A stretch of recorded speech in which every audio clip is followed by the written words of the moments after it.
Good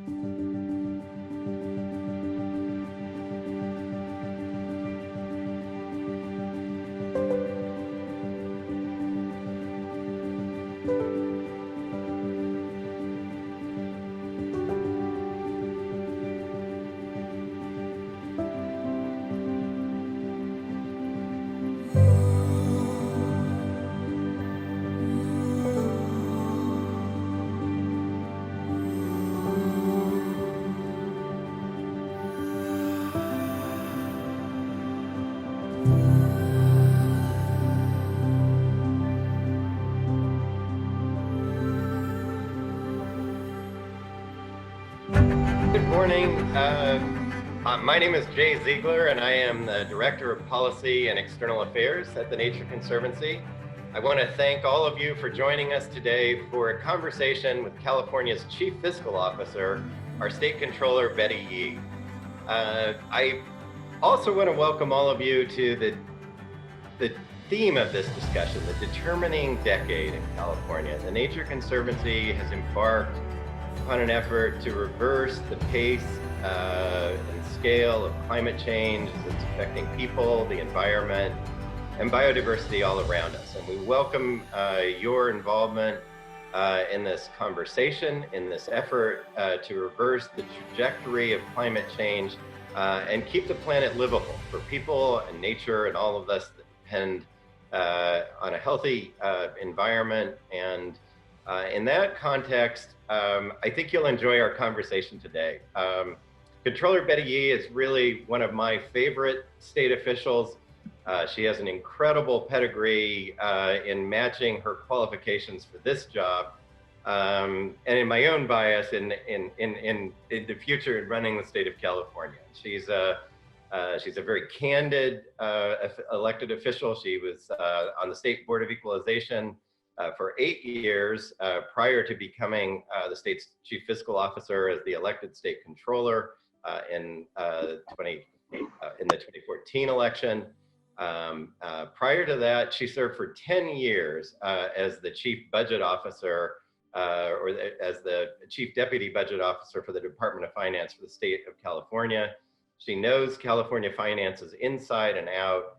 And I think is just an invaluable person for us to be talking with in better understanding the impacts of the COVID-induced recession, the budget challenges that we're confronting today, as well as bridging gaps in addressing institutional racism and in addressing the opportunity gaps around us in a really serious way.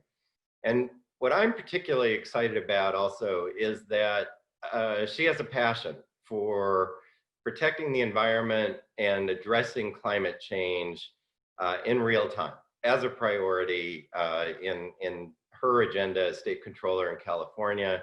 She is an invaluable partner in the Conservancy's work in the state. And we're super thankful, Betty, for you making time for us today to have a conversation. And I think the right place to start and where we are right now, how are you holding up in all this? What's it like as state controller in the middle of these challenges? We're not able to meet in person. We're not able to do business in person. What's that meant for the controller's office and how you're helping in these really unprecedented times?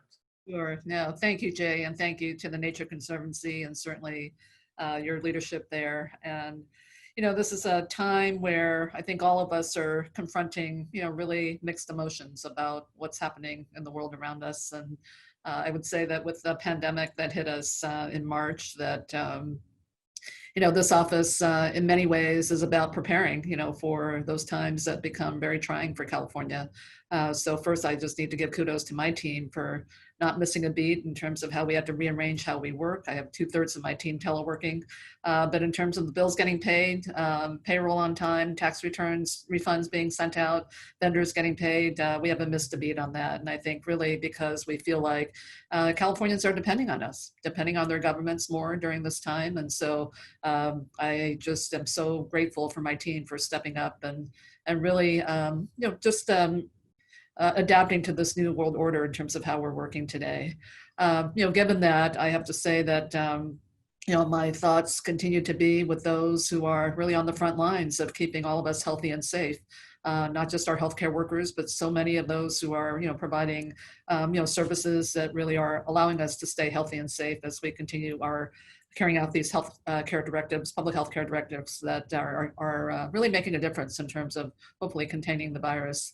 And then, I think, where I'm particularly working through right now is, a lot of anger and grief and just what's happening in this country with respect to the Band-Aid that's been ripped off with respect to racial injustice that's been, part of this country's history since the beginning of our history, really. And I think with that, what I'm really finding myself doing to really get through these times is to listen and to learn, to really hear the voices of those who are, really suffering, and how so much of this is really affirming, I think, the work that we're collectively doing relative to really trying to, broaden equity and really having the equity agenda drive, much of everything that we do. And so, I think in terms of the work that I do, whether it's in the space that I share with you, Jay, and the Nature Conservancy, a lot of this really has to be focused now on issues of equity and racial injustice because it's been just ignored for too long.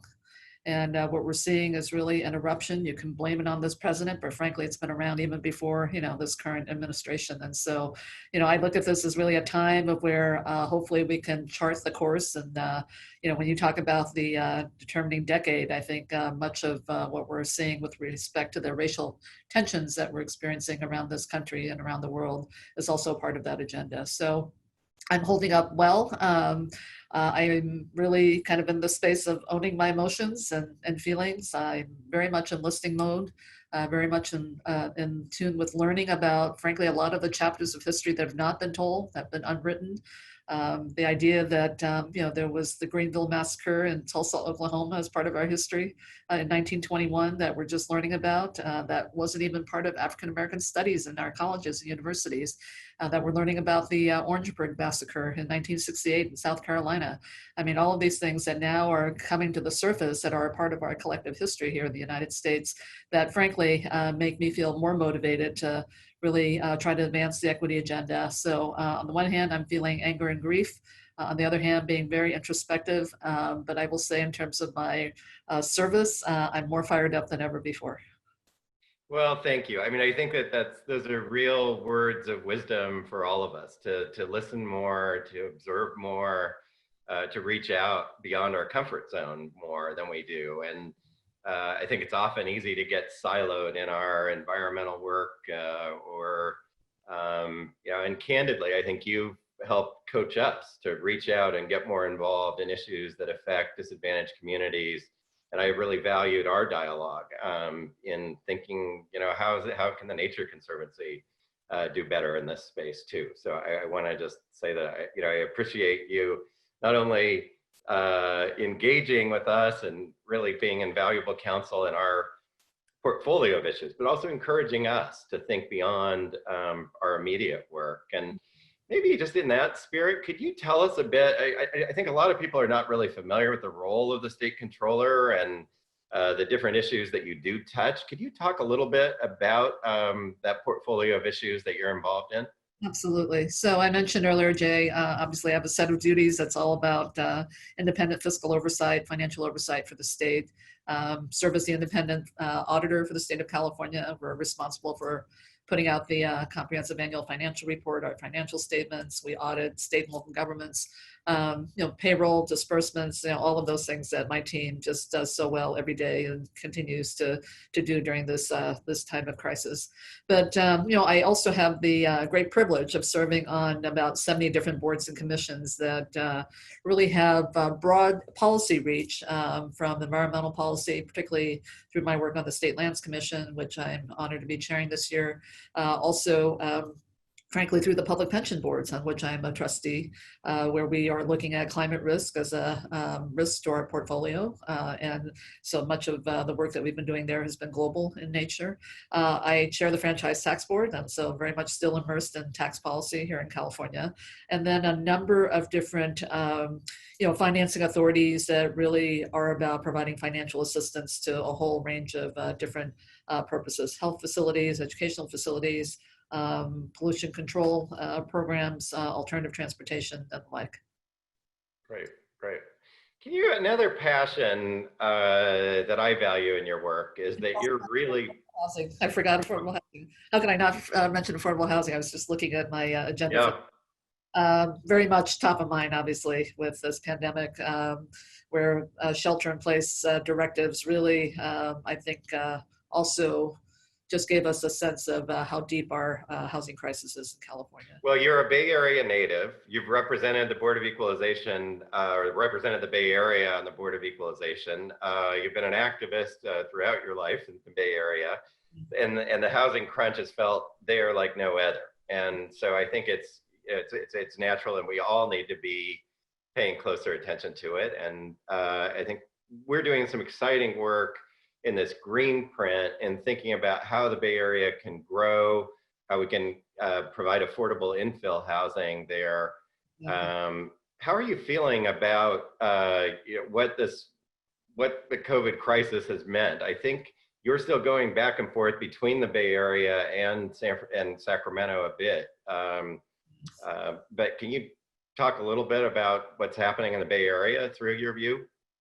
Yeah, I mean, I think what is happening there is we're seeing, I think just the inequality that is pretty severe throughout the Bay Area.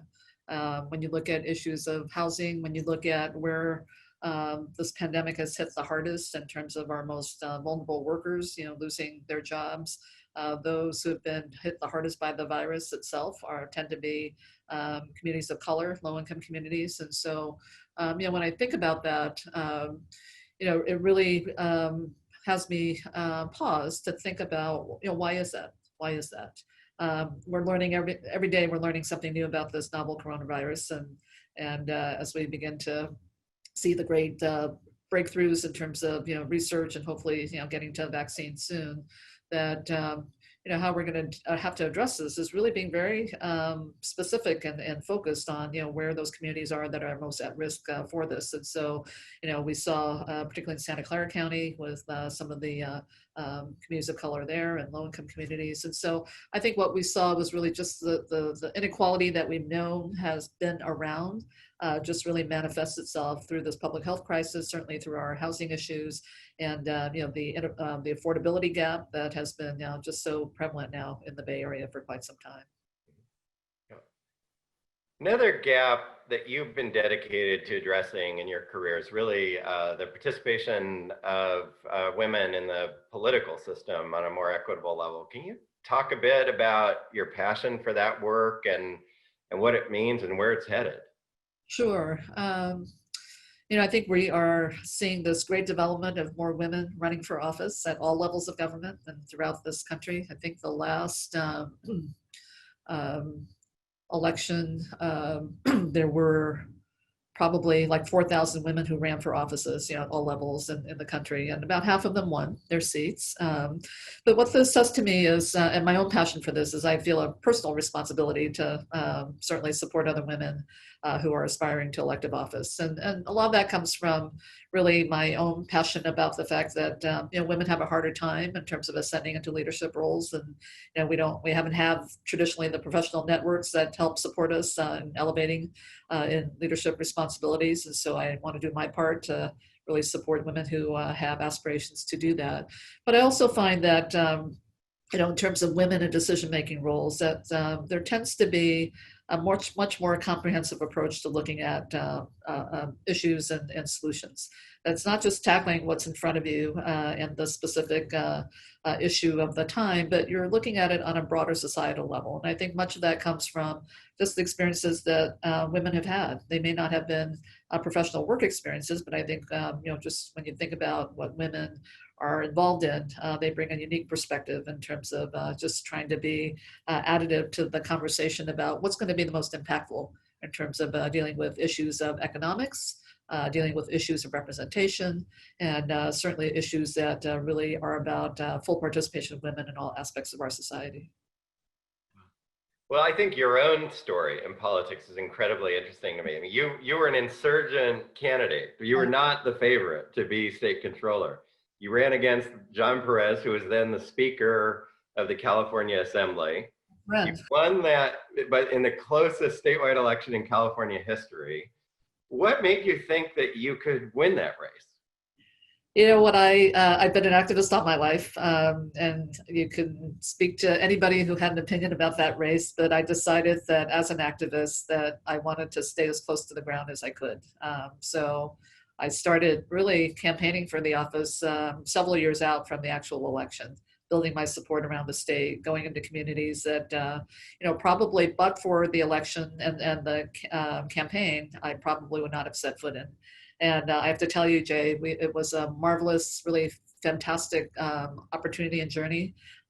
Put 250,000 miles on my Toyota Camry and just the place. And but part of that is this idea that if you're going to be in statewide office, you represent all of California, and I really needed to be informed about what were the issues top of mind in each of our unique areas of California, and I essentially ran a grassroots campaign for a statewide office, which any campaign consultant would tell you is like the worst thing you could do.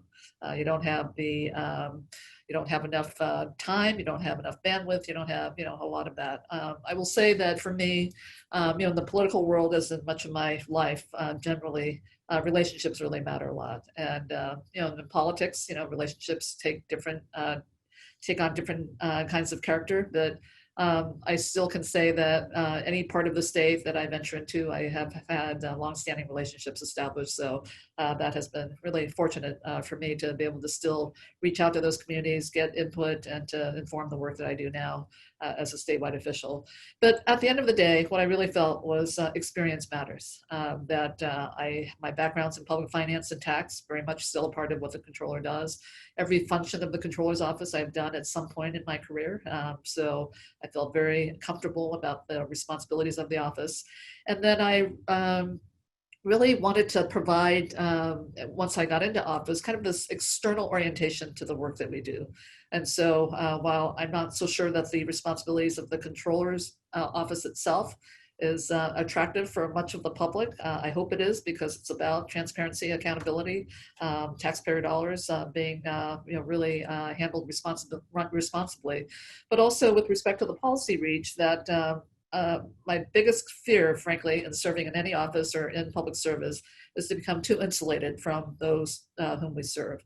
And so we've tried to provide more of an external orientation to the work that we do. And I have to say it's been the most rewarding part of the work that I do.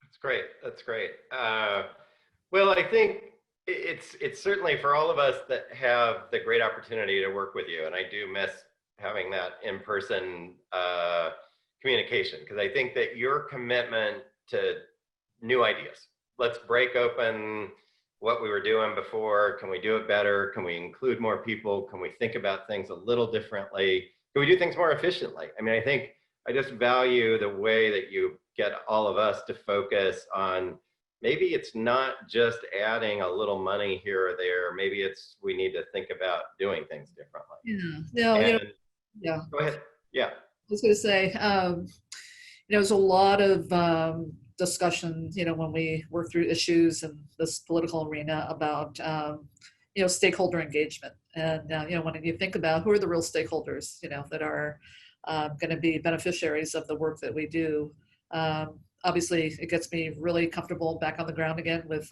our diverse communities, certainly the organizations that have a focus on our diverse communities. And so, and I just have to say, as an aside, your work, the Nature Conservancy's work globally, I think really is so so relevant with respect to what we're trying to deal with in California right now. And so I'm happy to be a partner with the Nature Conservancy. I was very moved by the statement that your CEO made with respect to racial injustice and really understanding the connection about the work that certainly the Nature Conservancy does and dealing with issues of racial injustice. But having said that, I think when we talk about stakeholder engagement, when you look at political labels, I'm kind of called a progressive, whatever that means. But to me, progressive is about not any one community having an outsized voice on anything, and that we hopefully can get the most impactful policies enacted that will really make a difference in the lives of people, particularly those who don't have a fully formed political voice yet. And so that makes the work very exciting because, the engagement with new communities, different ways of engaging, learning about the issues that frankly haven't surfaced from those communities, I think really makes the work much more critical. And when you're working with finite resources, especially so, because then we're having to make decisions about how to allocate resources that truly are going to have an impact. Yeah, I want to just take a moment to welcome everyone that might have joined a moment or two late for our Determining Decade Town Hall series.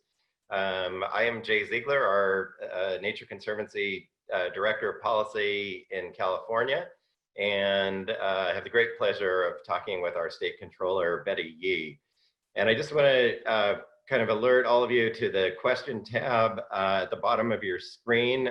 If you do have questions for Controller Yee today, please take a moment to write in the question, and we will be turning to my colleague Liz Forsberg to bring those questions forward as they come in this morning. So Betty, I would like to kind of pursue, as you say, you've been an activist your whole life. And I think all of us have both anger and sadness in what we see around the country, what we feel, and I think all of us just a deeper understanding of the inequities in society. You've been thinking about this a lot, and I just, your counsel and what we really can do differently in government to bring people together in this time. I mean, it's really heartbreaking, I think, for all of us to turn on the news. And I watched what was happening in Atlanta last night, and I thought the mayor was incredibly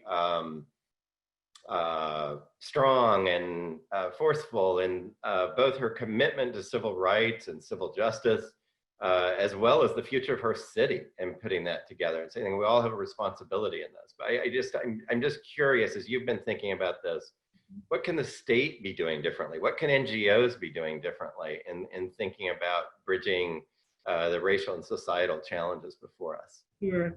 As I look at how we move forward, I mean, clearly, I think about it kind of in this view of concentric circles, if you will. So, every day I do my own reflection about, checking my own biases, and it's not to say that I'm consciously, trying to promote injustice by any means. I don't think any of us are in that business, but, you look at where some of this actually gets acquired, and it's not surprising that, the institutional racism that we're trying to combat has, really been, developed over time, and some have very long-held views, and some of it conscious, some of it not conscious. And so I think the first place to start, we constantly have to be, checking ourselves. And I do that. And one of the revelations I've come to is that I have been part of, politics and the political landscape for a long time. And really coming to a reckoning about the fact that I'm part of an institution that really has promoted this. And in my discipline, the allocation of resources, that has probably primarily led to the inequities that we've seen, the growing gaps that we're seeing, that we're trying to address. So just recognizing that is fact for me in my role.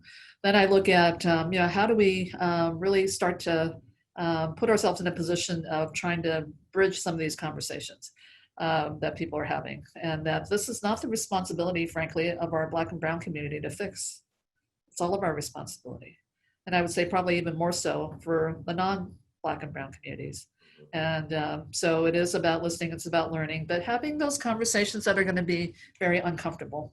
You know, when you talk about allocation of resources, particularly those that are more scarce now, financial resources being one of them, it is going to be tough.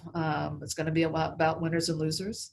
It's going to be about the haves and have-nots. It's going to be about, just, people raising what I've seen over a period of the last few weeks is, every community raising and giving voice to their own historical struggles and injustices. And so, what do we do? What's so special about this time? And what I will say is that, what's so special about this time, and every day I think we're learning more. You spoke about Atlanta last night.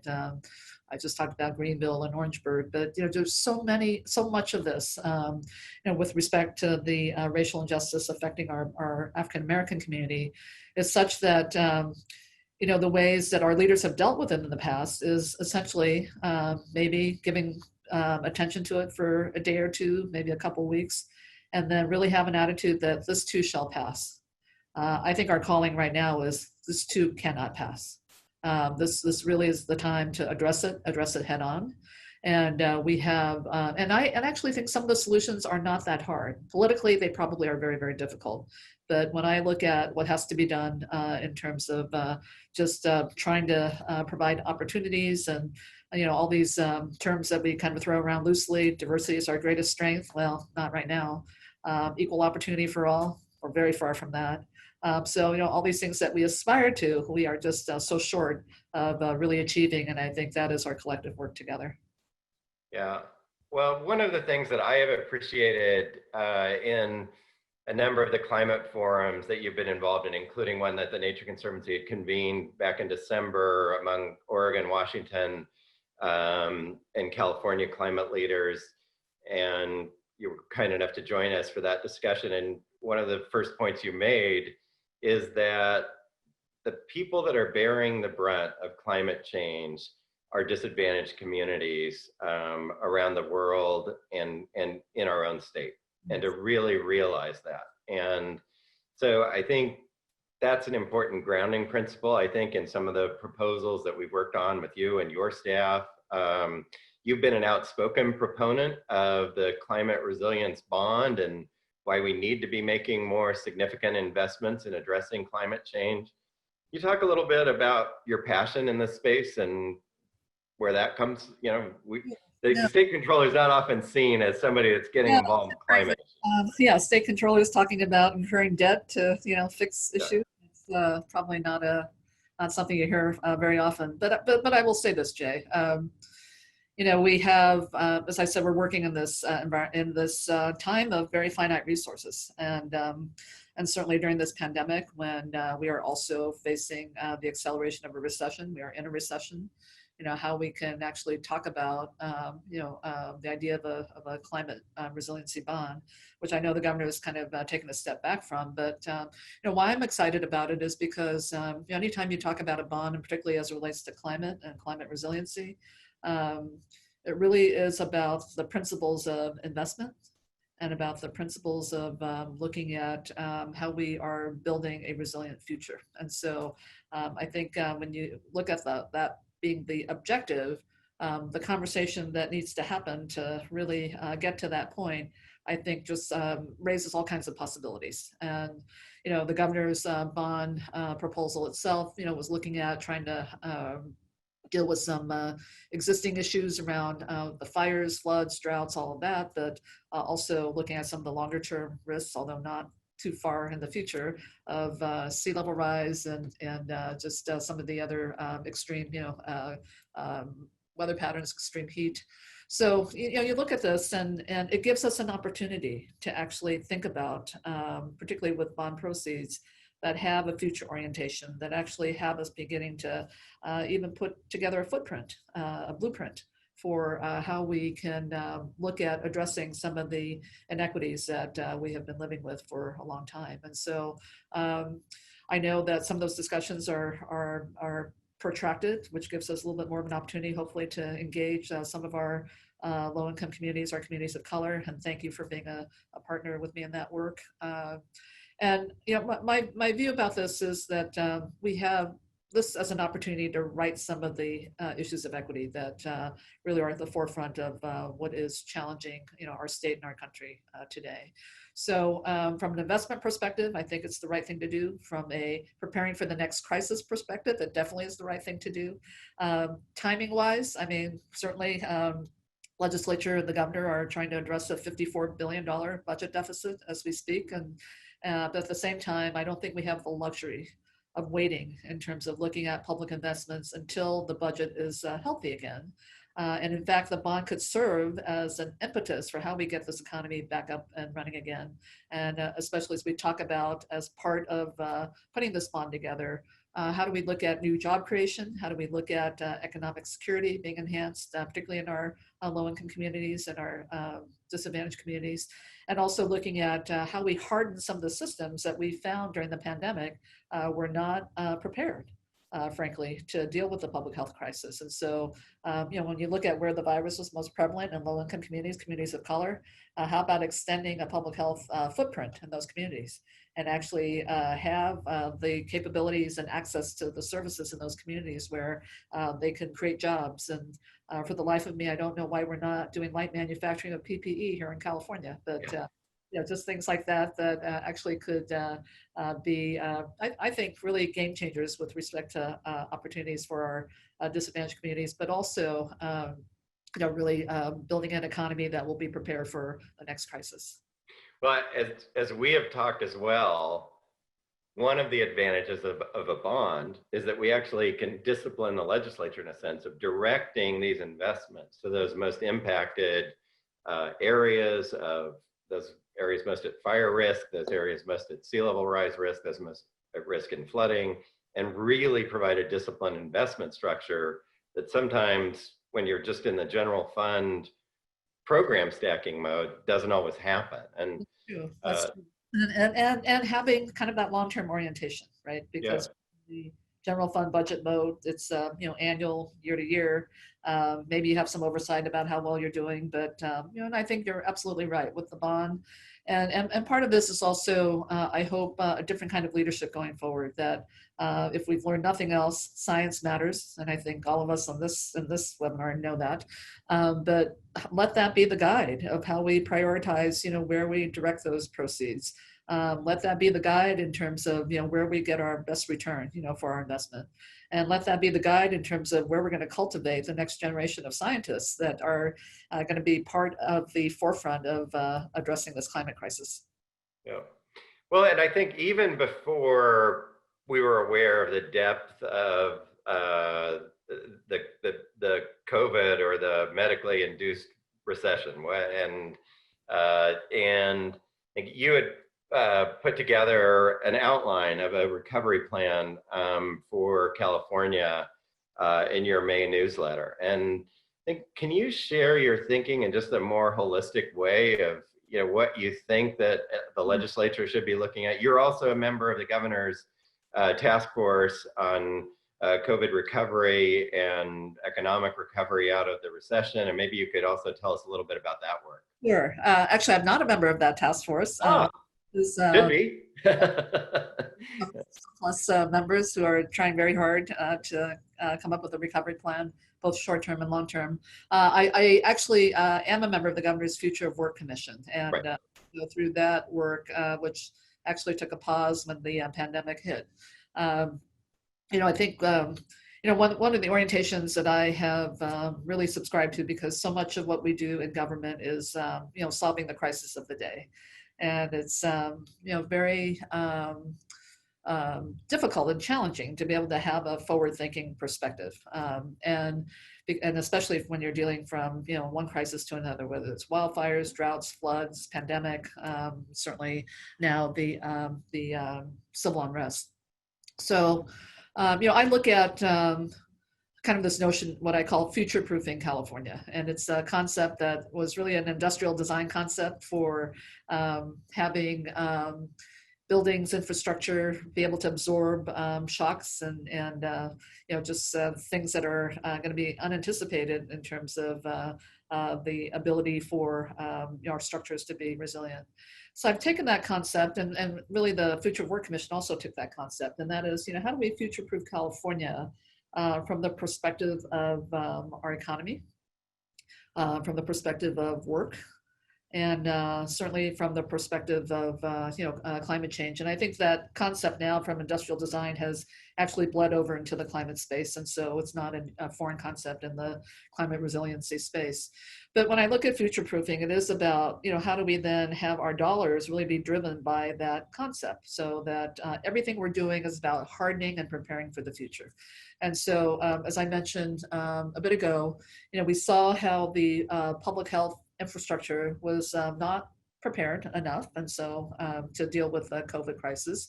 And yet we know that the very aspects of what a public health infrastructure looks like is going to be very critical to dealing with the impacts of climate change.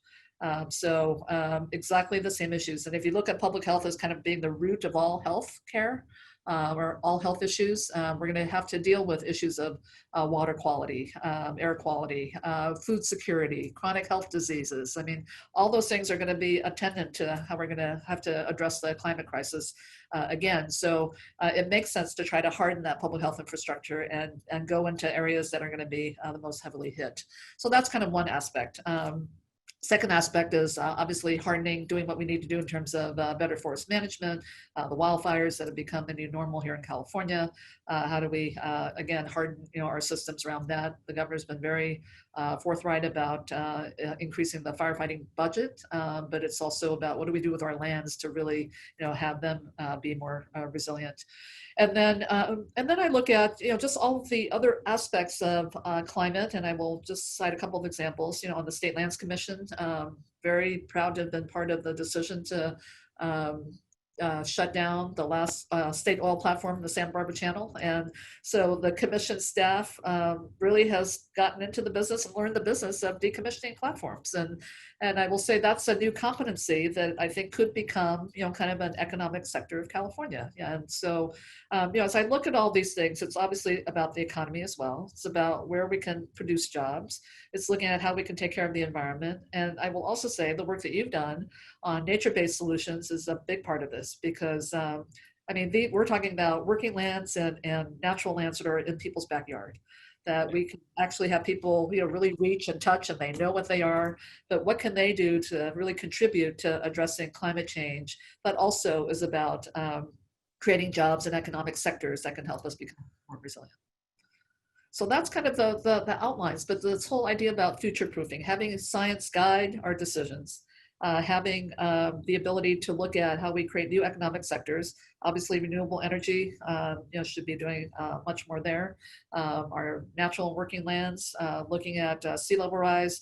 And I think we have the leadership right now in California between our NGOs, between certainly government, and also community leaders to be able to do this.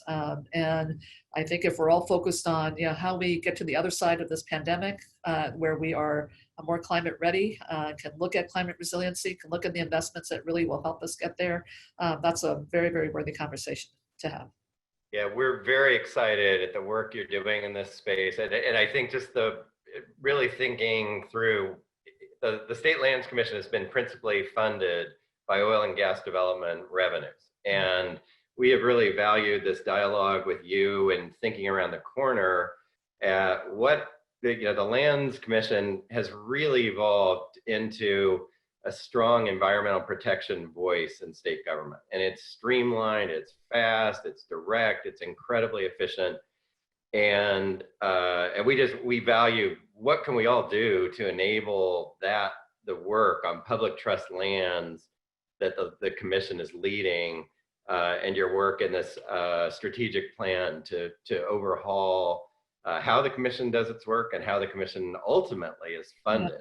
And I think this is just, you could step back and say, wow, this is a monstrous challenge, or you could say it's a great opportunity. And I just feel like you're leaning in the opportunity side and really helping give the rest of us some room for creativity in how we're thinking about it. Yeah, no, absolutely. Lots of opportunities, I think. But these are going to be tough conversations to have. We're going into newer spaces that we've not, really challenged ourselves to really fully explore. And so I'm happy to see what can come of it. But I'll say this about the commission. I think, the tremendous leadership at the commission, Jennifer Lucchese, the whole team there. Talk about the science driving its work. The commission is such a model of that, but also really of operational excellence. They didn't miss a beat when the commissioners really got out ahead of what I think others would have thought with respect to shuttering the last oil platform in the Santa Barbara Channel. And so this came with some risk financially, but we also knew that this ultimately was going to happen. And so taking that, providing that leadership, building the competency within the organization to address all of the attendant issues related to that.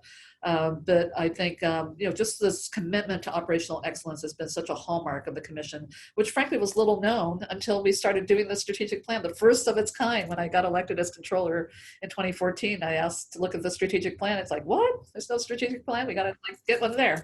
But all very stakeholder driven, understanding clearly the challenges that we have, that oil, yes, will be an industry of the past. And so how do we look at, the revenue structure? I also am very, very active in the creation of the blue economy in California. And I have to say, when I talk about how right the leadership is right now, we've got Mark Gold at the Ocean Protection Council, we've got Jaron Blumenthal, we've got Wade Crowfoot. You got the leaders who really are, looking at this Ocean Protection Council as the coordinating council for, sea level rise, bringing all the respective agencies together. But really, again, having this forward thinking about, just what does this all mean for California, not just in terms of our environment, but also with respect to our economy. And also at the heart of it is our issues of equity.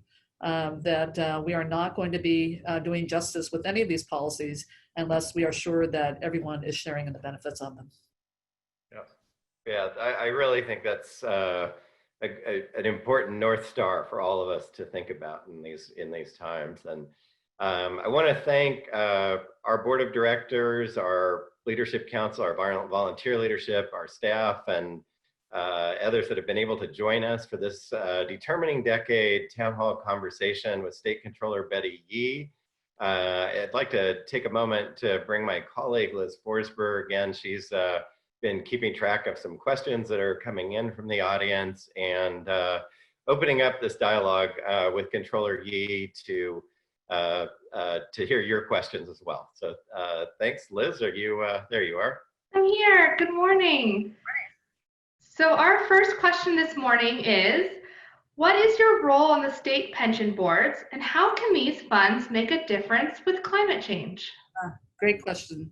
So as a trustee on both the CalPERS and the CalSTRS boards for the Public Employees Retirement System and the State Teachers Retirement System, as a fiduciary, my primary role is to be sure that our retirees are paid the benefits that they've earned during their work life. And that is really our primary responsibility. And so anything that we do to be sure that we are strengthening the fund, and certainly a big part of our assets are from investment returns. And so we take a very close look at where we put our money as far as the companies in which we invest.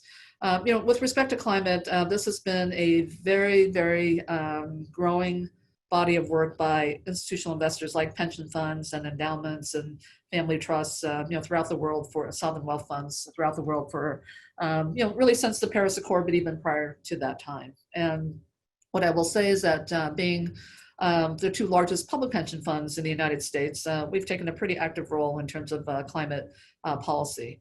It was CalPERS that actually started a analysis of looking at the carbon footprint of our global equities portfolio several years ago, pursuant to the Montreal Pledge. And what we found was that 10% of the global equities portfolio, we could attribute over 50% of our greenhouse gas emissions to in our portfolio. So it was pretty heavy carbon concentration. And so we began to look at our partner institutional investors around the world to see if that was true across the board. And sure enough, that was the case, which then gave rise to a global engagement initiative called Climate Action 100 Plus, which I was happy to announce at the One Planet Summit a few years ago in Paris. And what we are doing there with institutional investors representing about $40 trillion in assets under management is just engaging the top, 160 emitters throughout the world. They're on every continent, looking at how we can get these companies to align their business plans and acknowledging climate risk as a business risk, but aligning their business plans and doing scenario analysis relative to how to get to the 1.5 degrees, limiting our temperature rise to 1.5 degrees Celsius pursuant to the Paris Accord. Now that's global engagement. There's been a lot of pressure for the pension funds to divest from oil and gas. What I will say is that there are a lot of physical and transitional risks associated with divestment. But I will say that both funds are working very actively to look at how we transition our portfolio to a low carbon portfolio. And that is, I think, really promising with respect to certainly new opportunities that we see on the horizon. And so that will take a bit of time, but at the same time, we're very mindful about where we have additional risks. And we just came out with a report yesterday at CalPERS that actually was aligned with the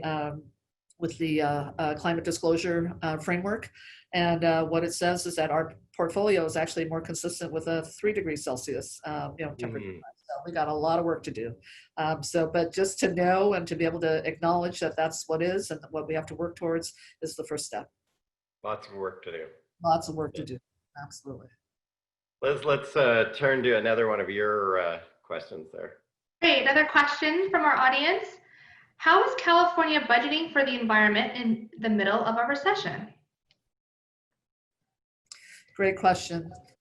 I think it's unfortunate that, with the recession that we're kind of back to pretty much a baseline budget. And I'm hopeful that as we start these conversations about what needs to happen relative to investments in the climate space, looking at where we need to be more targeted in terms of where we have to put our resources, that we'll have a evolving conversation going forward about spending for climate purposes going forward.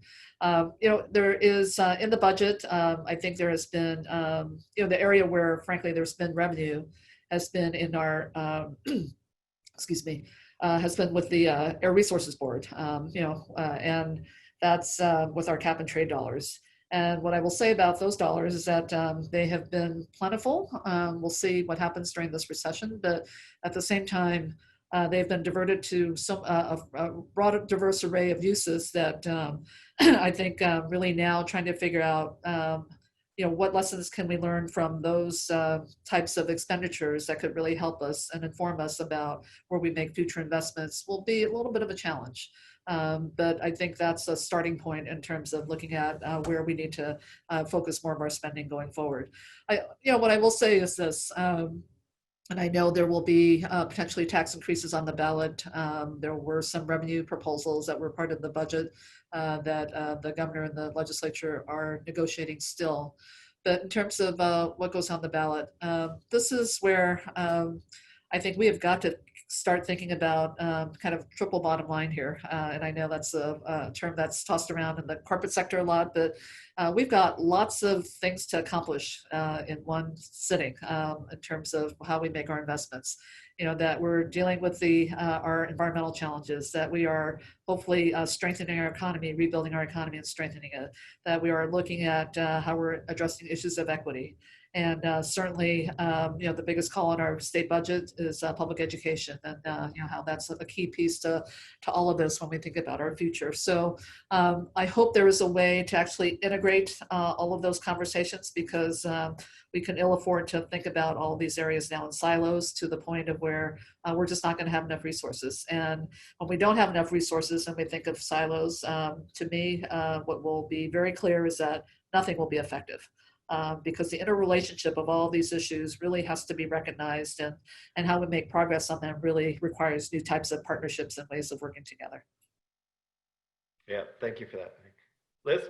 Yeah, great. Sort of building on that question, do you have any thoughts on new and innovative funding for California that we should pursue? Yeah, so been um, I've been very focused on tax reform in California, but it is our economy is so unique with respect to um, where our revenue is generated. When I first was elected in 2014, I did convene a Council of Economic Advisors, and we looked at, comprehensive tax reform. And what I mean by that is, every aspect of our tax system gets, kind of a lot an eye, an examination about its relevance today. And I guess, what really became clear was just competing notions about the purpose of a tax structure in California. So some would say it's to generate revenue to support vital services. I tend to have a little bit broader view, and that is, how does it support the economy of the future that creates opportunities for all, and how do we utilize the tax structure to incentivize, frankly, the ability for that to happen. And so while we didn't come to any conclusion about how to reform the tax system, what did become clear was that there had not been a focus on what does the economy of the future look like. And that we had seen our economy evolve, from a agrarian economy to goods and services, and then to a goods economy, to a services economy, to a knowledge-based economy, now to platform-based. And so we see all these changes evolving so quickly, and oftentimes we're trying to use the tax system and try to call tax reform really how we raise revenue to continue operating and to support the critical services that we all rely on. Not a bad idea, because those services are critical. On the other hand, we've done nothing to really strengthen the tax system. We have about it's close to 68% of our general fund in California is attributable to personal income tax.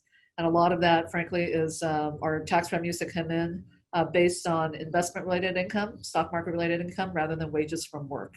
And so when you look at the volatility of that, and certainly what could happen when you have some of those investment earners actually leave the state, and some are, what would happen in terms of the revenue shortfalls that we could experience.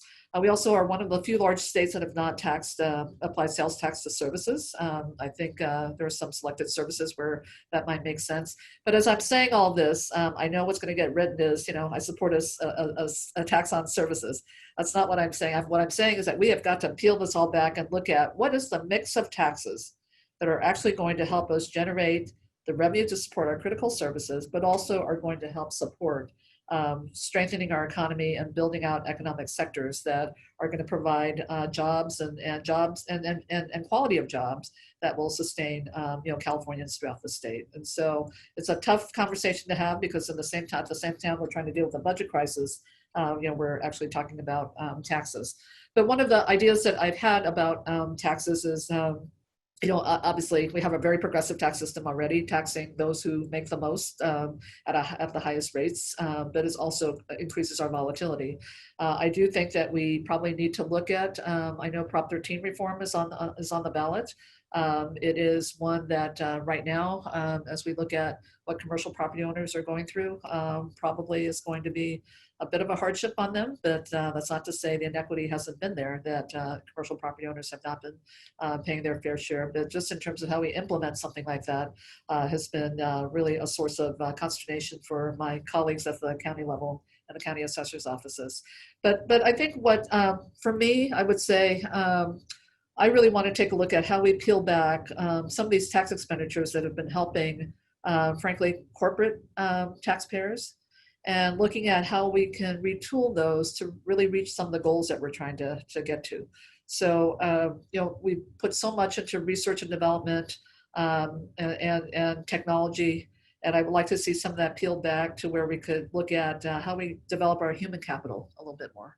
When we saw this pandemic hit, and I'll just, this fact, which kind of astonished me on the one hand, but really wasn't surprising on the other, our revenues in May were actually up with respect to personal income tax and with respect to sales tax. And when you think about that, how can that be in the middle of a pandemic where we're seeing cases rising? It's possible because those who lost jobs were really primarily from the low-wage service sectors. And so, those who were faring well before the pandemic continued to do so in comparison. So wasn't surprising, but at the same time, what do we do about not returning to this normal of where we still have this foundation of the economy be primarily people who are making $15 an hour or less. We have a third of our workers who are making $15 an hour or less. So how do we begin to lift those workers up so that where they can really see job quality, and more importantly, what's our role in terms of really providing those jobs and creating those jobs for them. So using the tax system to actually incentivize that would be what I would think about doing, and looking at the tax expenditures that we have on the books now and how we repurpose those for that particular purpose. Great. You and on the subject of both revenue sustainability and sustainability in a larger sense. Yeah. You've been among those encouraging us to be actively involved in the plastics tax, which could generate up to $1 billion a year for explicit purposes, including environmental protection. You want to talk a little bit about why you think that's important for the Nature Conservancy's involvement in that? Yeah, certainly important because we kind of, it's so consistent with the theme that we've been talking about. When you think about the communities that have been, that really are faced with the biggest impacts with plastics pollution, again, a lot of our low-income communities and our disadvantaged communities, but it's also probably the biggest issue that is eroding the health of our oceans. And when you look at that and what that means in terms of people relying on their livelihoods because of the ocean, whether it's tourism, whether it's fishing, whether it's any number of things where we really rely on our ocean. This is going to wreak havoc if we don't deal with the plastics issue. Also, as we look at our oceans becoming more in demand as a source of food, as a source of energy, certainly as a source of research and scientific information and knowledge, we need our oceans to be as healthy as possible. So, and I think on that particular tax, that is one that I think has the great potential of incentivizing the right behavior.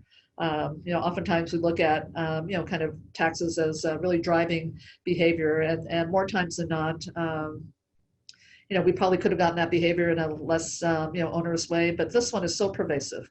This is a global issue. I think California can provide some leadership here, and so happy to, continue to be part of that conversation. Liz, why don't we try to get one more question in, and then I will jump in and let the controller kind of wrap up a bit here. So thank you. Great. I actually have the perfect sort of closing question.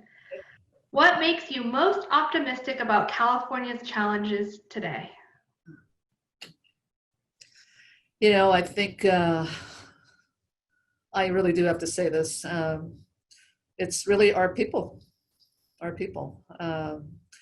a native Californian. I think about, just what the state has provided for me, kind of a low-income kid, daughter of immigrants, and have the opportunity to go to a first-class public school system in San Francisco growing up, and graduate of Cal Berkeley, and I just look at this and I think, my goodness, only here in California, and I would say yes, United States, but really only here in California.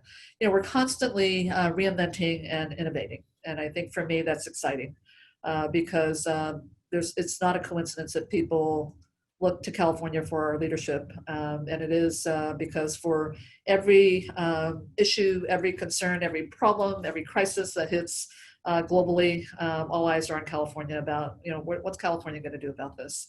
I will say that I think our political leadership across the board right now is pretty challenged with what's happening between the pandemic and our civil unrest, and I think that's a good thing. I'm actually optimistic about that because it's kind of been the punch we've needed to wake up and to say we can do better, and to hopefully do things differently to get better.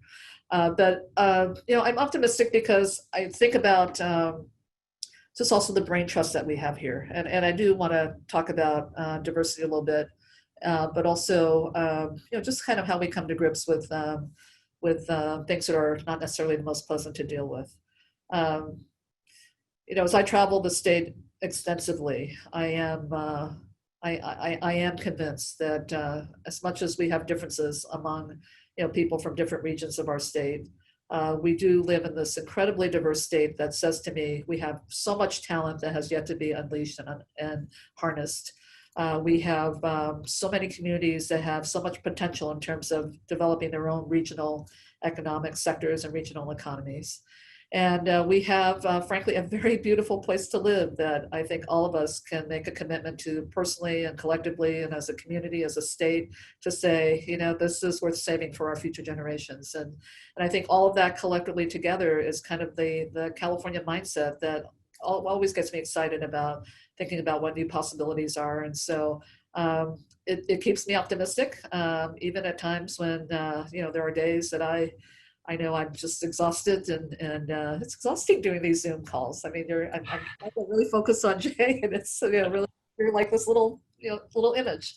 But to go home and to actually reflect on the fact that how grateful we are to be here in California, but we have good thought leaders and thought leaders who actually act locally and think globally but act locally, and really bring and harness all that talent and the mindset and the skills and the innovation, and that will not stop. And in fact, I think if we start dealing with some of these issues of equity, that mindset will just expand, because we've had so many people who have not been at the table to contribute their own skills and talent to the conversation. So I'm very, very excited about the prospect for California. It will be tough work. It will be tough work.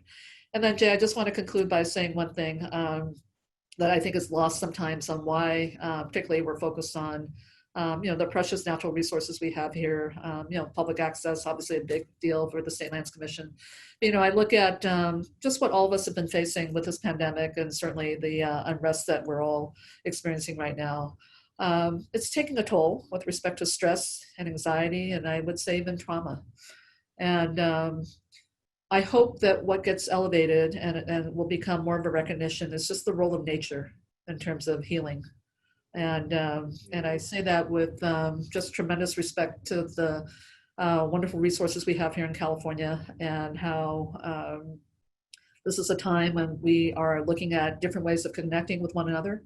But I have been very heartened by looking at the ways that people are connecting with nature. And I hope that never stops. And I think that is our really challenge about how we can be sure that that continues to be a place where people can go and seek refuge and seek solace, and to hopefully seek peace. And I am very, very intentional about that work continuing, because I think all of us are just hungering for that. And it is incumbent upon us to be sure that that is available for everybody. Oh. Controller Yee, I just so appreciate your leadership on many fronts, and helping us think more holistically about how these issues connect together, reminding us of that, being really direct, and helping us elevate why climate change is meaningful for all Californians. And it's not a sidebar issue. It really is front and center. And I want to thank all of our trustees, our volunteer leadership, our staff, our teams that are working across the state to connect nature to people, and in a meaningful way. And so appreciate your time. I know your schedule is really crazy these days. And I look forward to kind of coming back and having a conversation as the budget gets sorted out a bit more. And as we really learn what the COVID challenges are, as well as what is the plan as we look ahead this year, next year, year beyond, and how we continue to make progress in addressing a really meaningful approach to equality across the state, as well as our existential climate threat challenges. And so I want to thank our trustees, our volunteers, our staff, our teams for joining this conversation with us today. I'm sorry we didn't get to all of your questions. Controller Yee is so responsive. I'm sure we can work with her team to get those questions answered, and look forward to that. And I thank you all for joining us for this Determining Decade series. We look forward to continuing this dialogue with leading policymakers in California who are really making a difference on the front lines every day. And I hope that through this conversation, you've gotten to know one of the elected officials that I really just enjoy working with tremendously, and that you can see that in her thoughtfulness in approaching issues across the board today. So be safe out there. We very much appreciate you taking time in these challenging COVID isolation times, as well as just the ability to stay in touch with each other and keep our work moving forward together. So Controller Yee, thank you, and to all of our audience out there, thanks for joining us for this discussion. Look forward to continuing this dialogue in our Determining Decades series. Absolutely. Thank you.